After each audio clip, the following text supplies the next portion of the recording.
আসসালামু আলাইকুম। কেমন আছেন সবাই? আশা করি ভালো আছেন। আলহামদুলিল্লাহ, আমিও ভালো আছি। তো অনেকেই আমাকে প্রশ্ন করতেছে যে ভাই, মালয়েশিয়া ভিসা তো বন্ধ, আপনি কিভাবে বলতেছেন যে ভিসা খোলা? তো আমি এই বিষয়ে আজকে বিস্তারিত আলোচনা করব। তো যারা যারা আমার চ্যানেলটি সাবস্ক্রাইব করেন নাই, অবশ্যই সাবস্ক্রাইব করবেন। আর প্লিজ দয়া করে সম্পূর্ণ ভিডিওটা দেখবেন।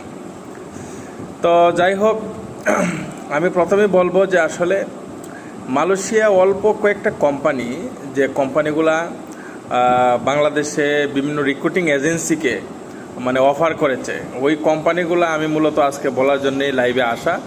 ওই কোম্পানি থেকে আপনারা যদি কোনো কাজ পেয়ে থাকেন, অবশ্যই দ্রুততার সহিত আপনি ভিসা পেয়ে মালয়েশিয়া যেতে পারবেন। অলরেডি নেপাল থেকে মালয়েশিয়া লোক নেওয়া অলরেডি শুরু করে ফেলছে, তারপর ইন্ডিয়া থেকেও নেওয়া শুরু করে দিচ্ছে।